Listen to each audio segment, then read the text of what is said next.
Arkadaşlar, Prensin arenasına geçtim. Ben en son video çektiğimde Clash Royale videosu çektiğimde buradaydım. Hatta burada da değilim ben. Neredeydim? Burada bir yerdeydim. Oynaya burayı geçtim. Ve artık kraliyet arenasındayım. Ama şöyle bir şey oldu. Ben bu Pekka'nın oyun evinde 11 galibiyet alıp 1 mağlubiyet aldım. Ve şu desteğiyle tamamladım.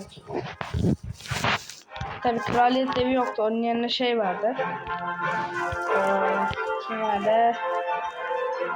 Şey vardı. Ben onun yerine Valkyrie oynatıyorum yani. Yok. Valkyrie oynatıyorum. Valkyrie diye galiba. Goblin kafası. Hatırlamıyorum. Arkadaşlar bir de şey yapmak şey var. 5. arenada kalacağım.